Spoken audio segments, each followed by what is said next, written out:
এক নেত্রী যিনি চলে গেছেন, তার বাপের ছবি টেহার মধ্যে, স্কুলের মধ্যে, আদালতে, অফিসে, এরপরে কি কই বই পুস্তকের মধ্যে, রাস্তার মোড়ে মোড়ে, ভাস্কর্যের মধ্যে, সব জায়গায় তার বাপের ছবি লাগাইছিল। কথা কয় না? লাগাইছিল না? লাগাইছিল না? কি হয়েছে লাগাইয়া? কি হয়েছে?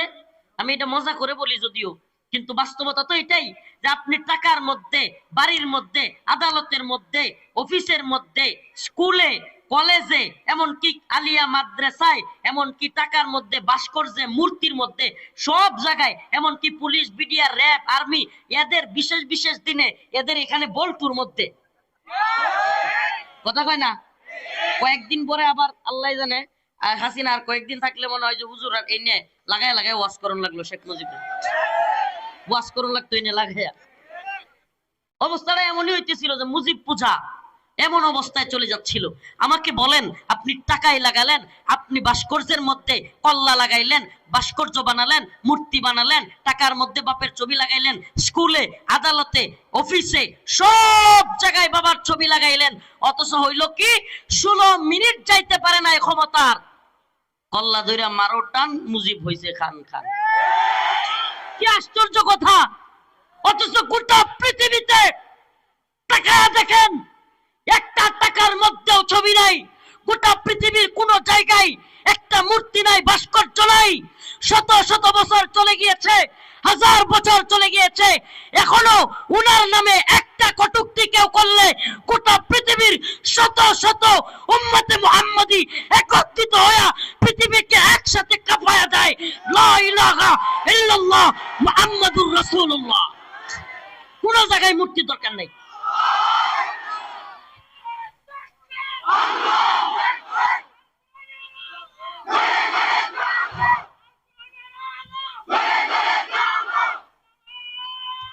যদি কোনোদিন আল্লাহ পাক ইসলামী শরিয়া এই ভূখণ্ডে কায়েম করেন, কোরআন সুন্নাহ অনুযায়ী রাষ্ট্র ব্যবস্থা চালু হয়, আলাদা আলাদা পাঠ থাকবে। মেয়েরা পড়াশোনা করবে, সমস্যা নাই, কিন্তু পড়াশোনাটা হইতে হবে মেয়েদের সাথে। শিক্ষিকা থাকবে মেয়েরা, সব থাকবে মেয়েরা। চাকরি করবে, ঠিক আছে চাকরি করেন, মেয়েদের আলাদা পাঠ থাকবে। আর যদি একত্রিত করতে চান, একত্রিত এইভাবে মেলামেশার অবস্থা তৈরি করে দেন, হালত কি? হালত কি? এই কথা বলিয়েন না, এই বাবারা ভাইয়েরা, এনে যারা দাঁড়ায় আছেন, খুব খারাপ লাগতেছে, আপনারা ওই পিছনে যান, একটু যান, নাইলে এনেই বসেন। আমার কথা একটু শুনেন দয়া করে। আমি অল্প সময় দিব, প্রতি বছর এই প্রোগ্রামে আসি, দীর্ঘ রাত হয়ে যায়, এই জন্য এবার আবুল কাসেম ভাইকে বলছি যে ভাই এবার আমি আগে ভাগে চলে যাবো, আপনার এনে যেহেতু এই রাত হয়ে যায়, না সম্ভব না, তো আপনার এনে যেহেতু রাত হয়ে যায়, এই জন্য এইবার একবার আগে ভাগে আসবো। এই বসবেন, দুইবার বসেন, বসেন কই তার না, একবারই বলবো, বসবেন নাকি বসবেন না? তো বসে যান। এই বাবারা ভাইরা বসেন, জায়গা আছে, তিরপল আছে, যেখানে বসে যান, এভাবে দাঁড়ায় থাকেন না, খুব বিশৃঙ্খলা মনে হইতেছে। সবাই এক এক দিকে দাঁড়ায় আছে, এদিকে যারা বসার সুযোগ আছে বসে যান, যারা দাঁড়ায় থাকার সুযোগ দাঁড়ায়, কিন্তু ওইদিকে দাঁড়ায় থাকতে পারবেন না, বসেন এই সাইডটা বসেন, সুন্দর লাগবে। এই ওই যে দূরে যারা দাঁড়ায় আছেন, এটা তিরপালের মধ্যে কি কেউ আজ্ঞা তুইছে মিয়া?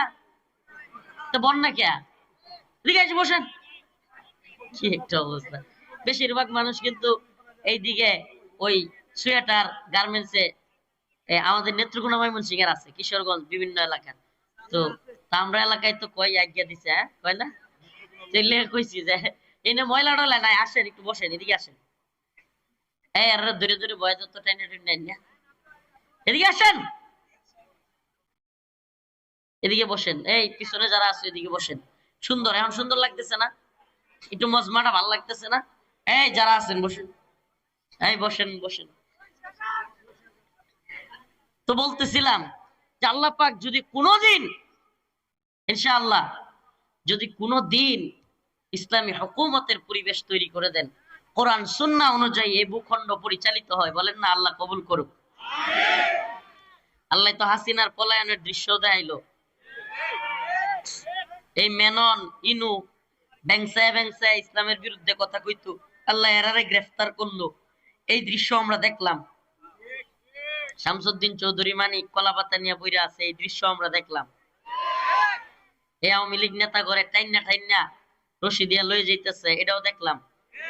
আল্লাহ গো, এবার একটাই আশা, এই ভূখণ্ডকে ইসলামের জন্য কবুল করে নাও, এই ভূখণ্ডকে কোরআনের জন্য কবুল করে নাও।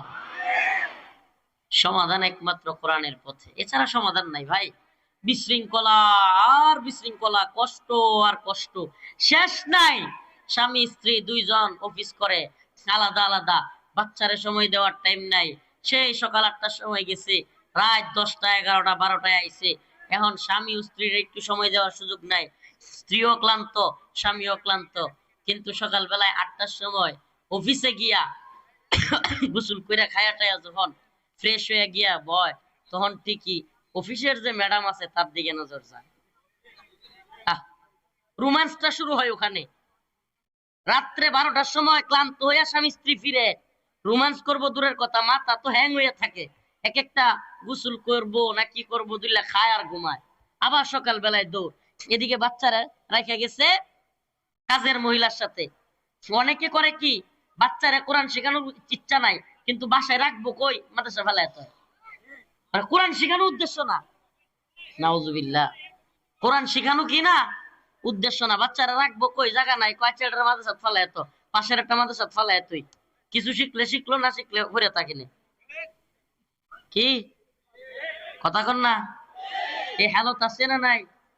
এদিকে কি শুরু হচ্ছে? শুরুটা হচ্ছে কি, বিয়ার পর থেকেই স্বামী স্ত্রীর মধ্যে মিল নেই। কাহিনী কি, স্বামী স্ত্রী একজন আরেকজনকে দেখতেও পারে না, সময় তো দেয় না একজন আরেকজনকে। কোথায় দেখবে, দুইটাই চাকরি করে, দুইজন। একজন যেখানে চাকরি করে সকালে মাঞ্জা মুঞ্জা দিয়ে স্প্রে স্প্রে লাগাইয়া ওখানে যায়, স্ত্রীরা দেখানোর লেগে না তো, ওই যে ম্যাডাম একটা যে সামনাসামনি বয়, হেডারে দেখানোর লেগে হয় ম্যাডামও। আর যে ঘরের মহিলা আছে সেও ওই পাশের কলিং কিংবা অফিসের বস কিংবা যে কেউ একজনের দেখানোর লেগে সাজ্জা গুজ্জা যায়। দিন শেষে পরিণতি, ম্যাডামের লগে স্যার ভাগ্যে গেছে, স্যারের লগে ম্যাডাম ভাগ্যে গেছে। হচ্ছে কি হচ্ছে না? স্বামী স্ত্রীর মধ্যে মনোমালিন্য আর পরকিয়া যাচ্ছে তাই বাড়তেছে, সমাজ নষ্ট হয়ে যাচ্ছে। পরকিয়ার কারণে আমাদের সমাজ কি হচ্ছে? কথাগুলো মনে হয় আসমান থেকে পড়তেছে, একটাও হাসা কথা না। না হইতেছে কিছু?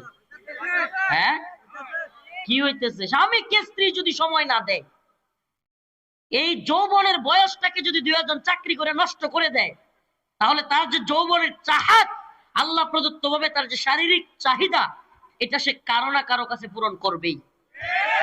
মনে রাখবেন, 3 জিনিস। কয় জিনিস? 3 জিনিস কোনো না কোনো ভাবে ব্যবহৃত হবেই। যদি সুস্থভাবে ব্যবহার করেন তাহলে তো আলহামদুলিল্লাহ, আর যদি সুস্থভাবে ব্যবহার না করেন, অন্য কাজে হইলেও গিয়া ব্যবহার হবেই। পানির স্রোত, পানি যখন চলতে থাকে, এটাকে যদি ড্রেনের ব্যবস্থা করে না দেন একেবারে গতানুগতিক যাওয়ার জন্য, সামনে যদি কোনো বাঁধ থাকে তাইলে এটা সামনের দিকে না যাইতে সাইডের ক্ষেত হইলো যাইব। যৌবনের চাহিদা যদি বিয়ে করে পূরণ করা না হয় এবং স্ত্রীর মাধ্যমে পূরণ না হয়, তাহলে এই যুবক অবশ্যই গুনাহ করবে। আল্লামা শাহ আহমদ শফি রাহিমাহুল্লাহ বলছিলেন, যদি কোনো যুবক যৌবন হওয়ার পরেও বিয়ে করতেছে না এবং সে বলতেছে গুনাহ করতেছে না, তার গুনাহ হয় না, বিয়েও হয় না, তাইলে তার যৌন সমস্যা আছে। এত সহজ না। হয় যৌন সমস্যা আছে, আর না হইলে যদি যৌন সমস্যা না থাকে বিয়ে কেন করতেছে না, হয় গার্লফ্রেন্ড, এই ফ্রেন্ড সেই ফ্রেন্ড, যাই কারোর সাথে, নাউজুবিল্লাহ, পাশের বাড়ির ভাবির লগে, যে কের লগে আকাম কোকাম করতেছে। একটু কাটকাট কথা হয়ে যেতেছে না? একটু কঠিন লাগতেছে। সমাজ তো ধ্বংস হয়ে যাইতেছে, আমরা কর্ম কি? সমাজ কি হয়ে যাইতেছে? ধ্বংস হয়ে যাইতেছে। আমরা কর্ম কি? আমরা এইভাবে কাটকাট খোলামেলা না বলে দিলে, এই যে মা বোন যেইভাবে রাস্তায় ঘুরতেছে, যুবকরা মাহফিলের প্যান্ডেলে বসবে দূরের কথা, কয়টা সুন্দরী মেয়ে ঘুরে দেখাম যায়, এটা চিন্তা। আচ্ছা দেই তো, এই মাহফিলে কয়টা সুন্দরী মেয়ে আইছে, কোনটার নাম্বার নেওয়া যায় কিনা? আস্তাগফিরুল্লাহ। দেখেন, আপনি যখন আমার এই আয়াত, যে আয়াত করছি, আলোচনার বিষয় এগুলোই, কিন্তু তর্জমাতান আমি যাচ্ছি পরে। আমার একটু রাগটা বেশি হয়ে গেছে অবস্থাটা দেখা। এইসব অঞ্চলগুলোতে আসলে কষ্ট খুব বেশি লাগে, খুব বেশি কষ্ট লাগে। হাই হাই, হচ্ছেটা কি? গাইরত নাই, আত্মসম্মান বোধ নাই। আচ্ছা বলেন, কোনো বাবা যার আত্মসম্মান বোধ আছে, তার মেয়েরে হাফ প্যান্ট পরাইয়া তার শরীরের অবয়ব দেখা যাবে আর গভীরে যেতে পারতেছি না, তার সবকিছু বোঝা যাবে। হাফ প্যান্ট পইরা ফুটবল খেলতে দিবে? গায়রত থাকলে, আত্মসম্মান বোধ থাকলে। আরে ভাই, আপনি বাবা, আপনার মেয়ের এইভাবে দিবেন? আপনার বন্ধু পর্যন্ত, আপনার বন্ধু, যে বন্ধু আপনার সাথে চলে, সেও দেখবেন আপনার মেয়ের দেখে মজা নিবে। কথাগুলো একটু কষ্ট লাগতেছে? মনে কষ্ট নিতেছেন? মাফ করে দিন, একবারে মাফ করে দিন। কলিজা একবারে, মানে আমরা অন্তর থেকে, দিল থেকে বলছি। قد أفلح المؤمنون الذين هم في صلاتهم خاشعون والذين هم عن اللغو معرضون والذين هم للزكاة فاعلون والذين هم لفروجهم حافظون إلا على أزواجهم أو ما ملكت أيمانهم فإنهم غير ملومين আল্লাহ পাক বলেন, ও মুমিন, ও মুমিন বান্দা, সফলতার পথ কোনগুলো? একজন মুমিন কখন সফল? এই যে বড় বড় বিল্ডিং দেখলে, অনেক ভাইরা আছে যাদের মনে হয়, আরে কোন বাসায় থাকি আর কত বড় বড় বিল্ডিং, আমারও যদি একটা বিল্ডিং থাকতো। কেউ কেউ আছে এমন মনে হয়, আছে না নাই? আরে এত সুন্দর গাড়ি, আর আমি একটা বাঙ্গারি সাইকেল দিয়া অফিসে যাই, আমার যদি একটা ভালো গাড়ি থাকতো। মনে হয় কি হয় না? মুমিনের সফলতা কোন পথে, আজকের আলোচনার বিষয়। মুমিনের সফলতা কোন পথে? এই যে লক্ষ লক্ষ টাকার গাড়ি, কোটি টাকার বাড়ি, কিংবা সুন্দরী একটা বউ নারী, এগুলো কি মুসলমানের সফলতা? হ্যাঁ, আপনাদেরকে বলি ভাই, আপনার কোটি টাকার মালিক হওয়ার দরকার নেই। কোটি কোটি টাকাওয়ালারা কি সুখে আছে এটা একটু দেখেন আগে। কোটি কোটি টাকাওয়ালারা কতটুকু সুখে আছে আগে সেটা দেখেন। আল্লাহ পাকের কাছে কে সম্মানী? সুবহানাল্লাহ। আল্লাহ বলেন, ইন্না আকরামাকুম ইনদাল্লাহি আতকাকুম। আমার কাছে কে কালো, কে সুন্দর, কে লম্বা, কে বেটে, কে মোটা, কে চিকন, কে নাইজেরিয়ান, কে আফ্রিকান, কে চীনা, কে রাশিয়ান, কে জাপানিজ, কে ইন্ডিয়ান, কে বাঙালি, কে মায়ানমারের, এগুলো আমার কাছে ধর্তব্য না। আমি আল্লাহর কাছে ধর্তব্য হইল কে আল্লাহকে বেশি ভয় করে। সুবহানাল্লাহ। আল্লাহকে যে যত বেশি ভয় করবে, তার সম্মান আল্লাহর কাছে তত বেশি। সুবহানাল্লাহ, কথা কয় না? সম্মান। রিক্সাওয়ালা রিক্সা চালায়, রিক্সাওয়ালা রিক্সা চালায়, মাটি কাটে ভাত খায়, গার্মেন্টসের শ্রমিক, বিভিন্ন, একেবারে দিনে আনে দিন খায়, অথচ সে আল্লাহকে ভয় করে, 5 ওয়াক্ত নামাজ পড়ে, বউটারে পর্দায় রাখে, হালাল রিজিকের তালাশ করে, গুনাহের কাজে জড়ায় না। আল্লাহর কাছে এর চাইতে সম্মানিত ব্যক্তি কেউ নেই। বড় মুফতি, বড় বক্তা, বড় শাইখুল হাদিস, বড় পীর সাহেব হইতে পারে, কিন্তু ওই ব্যক্তি যে তাকওয়াবান এবং আমলওয়ালা, তার চাইতে ওই ব্যক্তি, বড় মুফতি, বড় পীর, বড় বক্তা, বড় শাইখুল হাদিস, যে দিনদার নয়, দুনিয়া তালাশ করে, পকেটের দান্দা করে, সেই মুফতি, বক্তা, শাইখুল হাদিসের চাইতে দিন আনে দিন খায়, ওই লোক আল্লাহর কাছে সম্মানী। সুবহানাল্লাহ, আল্লাহর কাছে সম্মানী। আল্লাহ রাব্বুল আলামিন বলেন, قد أفلح المؤمنون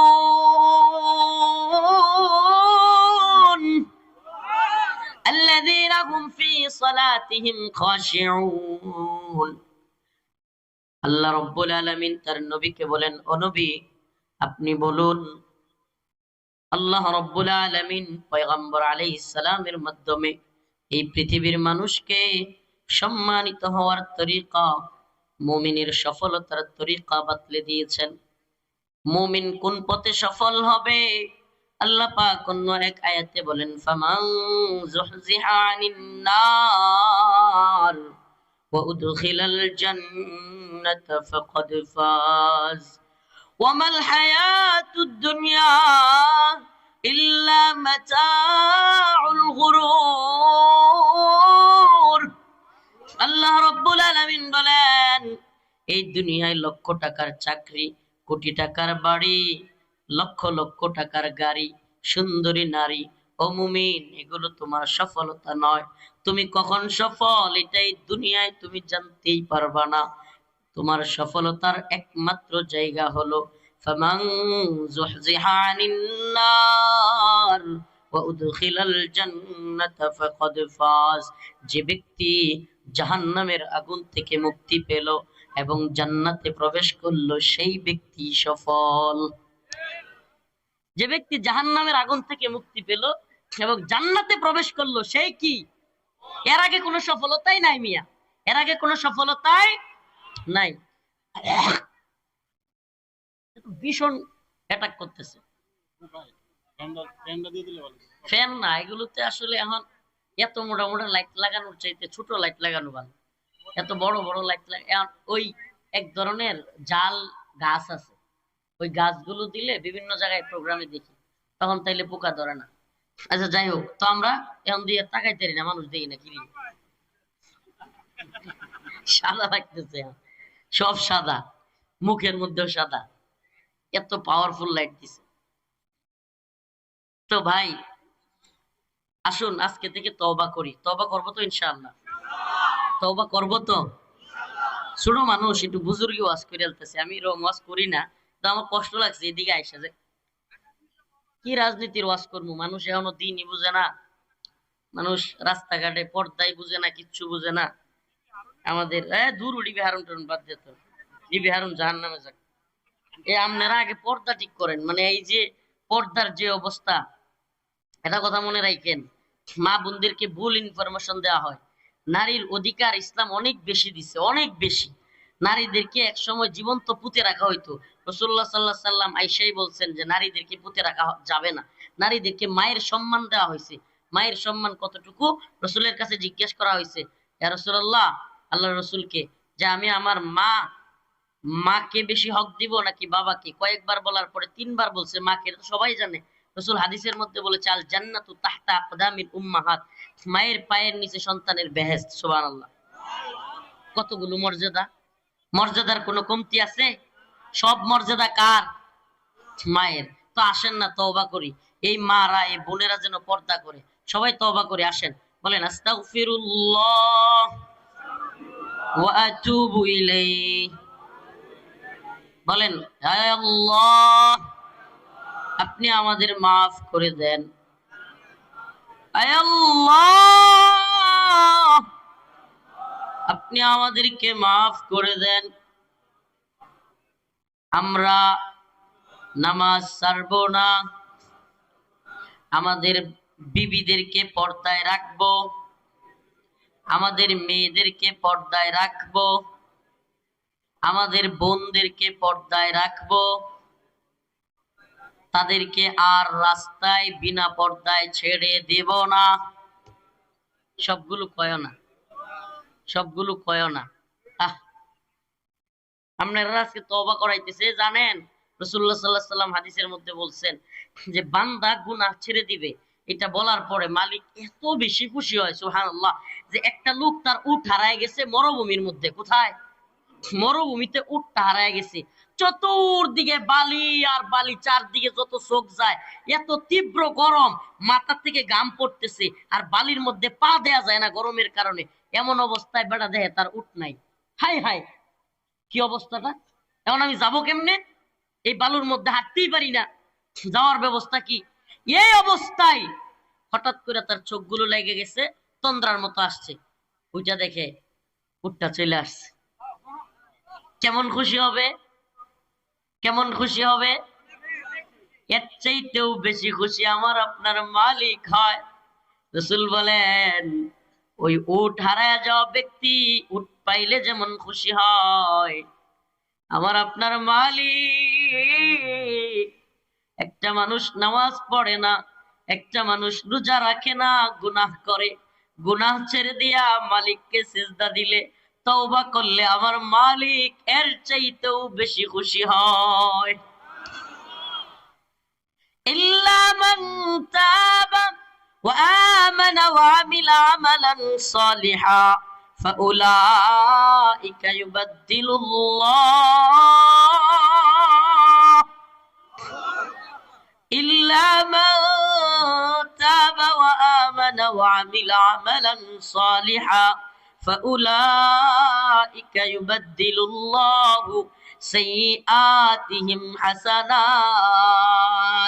আল্লাহ রাব্বুল আলামিন বলেন, ও বান্দা, একটা নয়, দুইটা নয়, 100 নয়, 1000 নয়, লক্ষ গুনাহ যদি কোনো বান্দা করে, তাফসীরের মধ্যে এসেছে আল্লাহ বলেন ইল্লা মা তাবা ওয়া আমানা ওয়া আমিলা আমালান সালিহা।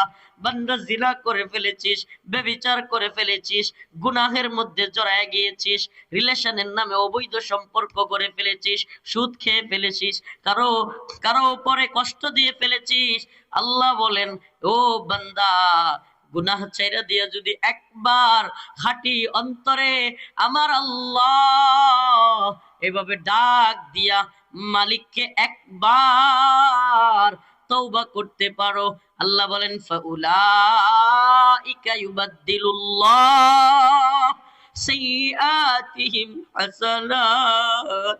আমার আল্লাহ বলেন 1,00,000 গুনাহ থাকলেও আমি তোর 1,00,000 গুনাহকে 1,00,000 নেকি দ্বারা পরিবর্তন করে তোরে জান্নাতে দিয়ে দিব। 1,00,000 গুনাহ যদি তোর থাকে আমি তোরে জান্নাতে দিয়ে দিব, গুনাহগুলো মাফ করে দিব, খালি একবার আমারে ডাক মার।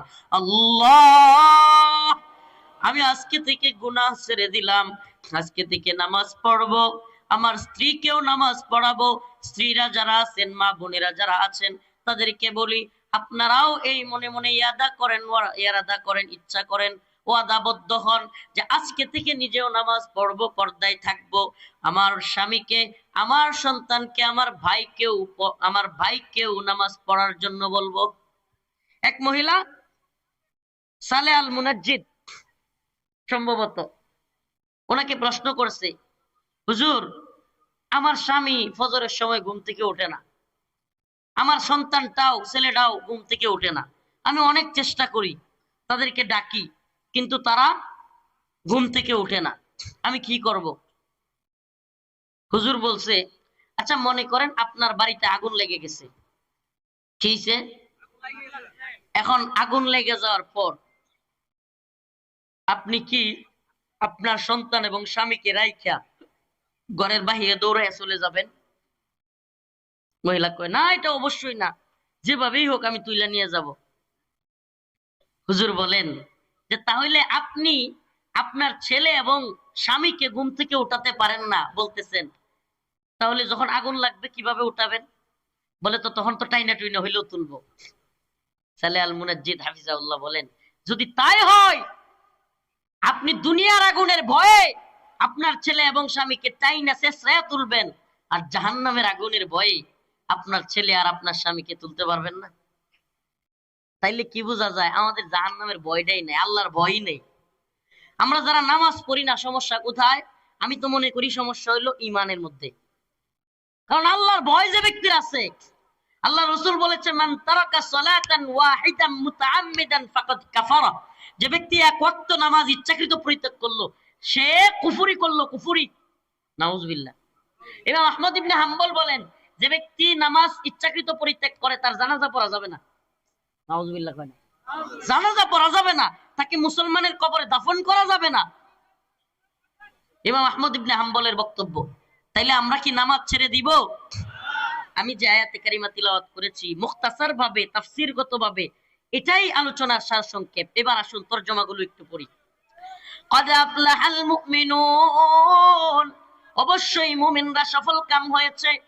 الذين هم في صلاتهم خاشعون, যে সফলকাম মুমিন তাদের কাজগুলো হলো তারা খুশু খুজুর সাথে, বিনয়ের সাথে নামাজ পড়ে। সুবহানাল্লাহ। সফল মুমিনদের সিফাত কি? ফজরের নামাজের সময় নাক ডেকে ঘুমায়। হ্যাঁ, সফল মুমিনরা ফজরের নামাজের সময় নাক ডেকে ঘুমায়। আল্লাহ রাসূল বলেছেন, যে ব্যক্তি ফজরের নামাজ আদায় করলো, সমস্ত জিম্মা, সমস্ত রিজিকের জিম্মা, বিপদ আপদের জিম্মা সব আল্লাহ নিয়ে নিল। সুবহানাল্লাহ। মান সাল্লা সালাতাল ফজর জিম্মাতুল্লাহ, যে ব্যক্তি সালাতুল ফজর আদায় করলো আল্লাহর জিম্মায় সে চলে গেল। সুবহানাল্লাহ। ফজরের নামাজ যে পড়লো তার এই দিনের বালা মুসিবত, এই দিনের রিজিক, এগুলোর জিম্মা কার?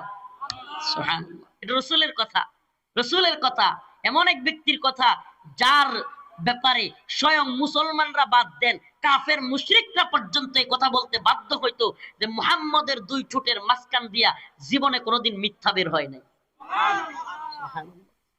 কত সম্মানিত রাসূল! গোটা পৃথিবীতে এখনো পর্যন্ত মুমিনের অন্তরে 14.5 বছর 1500 বছর প্রায় চলে গেছে, অথচ রাসূলের প্রতি ভালোবাসা মুহাম্মদের উম্মতের কমছে না বাড়ছে? আমাদের দেশের এক নেত্রী যিনি চলে গেছেন, তার বাপের ছবি টেহার মধ্যে, স্কুলের মধ্যে, আদালতে, অফিসে, এরপরে কি কই বই পুস্তকের মধ্যে, রাস্তার মোড়ে মোড়ে, ভাস্কর্যের মধ্যে, সব জায়গায় তার বাপের ছবি লাগাইছিল। কথা কয় না? লাগাইছিল না? লাগাইছিল না? কি হয়েছে লাগাইয়া? কি হয়েছে? আমি এটা মজা করে বলি যদিও, কিন্তু বাস্তবতা তো এটাই যে আপনি টাকার মধ্যে, বাড়ির মধ্যে, আদালতের মধ্যে, অফিসের মধ্যে, স্কুলে, কলেজে, এমনকি আলিয়া মাদ্রাসায়, এমনকি টাকার মধ্যে, ভাস্কর্যে, মূর্তির মধ্যে, সব জায়গায়, এমনকি পুলিশ, বিডিআর, র্যাব, আর্মি, এদের বিশেষ বিশেষ দিনে এদের এখানে বল্টুর মধ্যে। কথা কয় না? কয়েকদিন পরে আবার আল্লাহ জানে হাসিনা আর কয়েকদিন থাকলে মনে হয় যে হুজুর আর এই নিয়ে লাগায় লাগায় ওয়াজ করন লাগলো, শেখ মুজিব ওয়াজ করন লাগতো এই নিয়ে লাগাইয়া। অবস্থাটা এমনই হইতেছিল যে মুজিব পূজা এমন অবস্থায় চলে যাচ্ছিল। আমাকে বলেন, আপনি টাকায় লাগালেন, আপনি ভাস্কর্যের মধ্যে কল্লা লাগাইলেন, ভাস্কর্য বানালেন, মূর্তি বানালেন, টাকার মধ্যে বাপের ছবি লাগাইলেন, স্কুলে, আদালতে, অফিসে, সব জায়গায় বাবার ছবি লাগাইলেন, অথচ হইল কি 16 মিনিট যাইতে পারে না ক্ষমতার, কল্লা ধইরা মারো টান, মুজিব হইছে খান খান। কি আশ্চর্য কথা! অথচ গোটা পৃথিবীতে টাকা দেখেন, একটা টাকার মধ্যেও ছবি নাই, গোটা পৃথিবীর কোন জায়গায় একটা মূর্তি নাই, ভাস্কর্য নাই। শত শত বছর চলে গিয়েছে, হাজার বছর চলে গিয়েছে, এখনো উনার নামে একটা কটূক্তি কেউ করলে গোটা পৃথিবীর শত শত উম্মতে মুহাম্মাদি একত্রিত হয়ে পৃথিবীকে একসাথে কাঁপায়া দেয়, লা ইলাহা ইল্লাল্লাহ মুহাম্মাদুর রাসূলুল্লাহ। কোন জায়গায় মূর্তি দরকার নাই।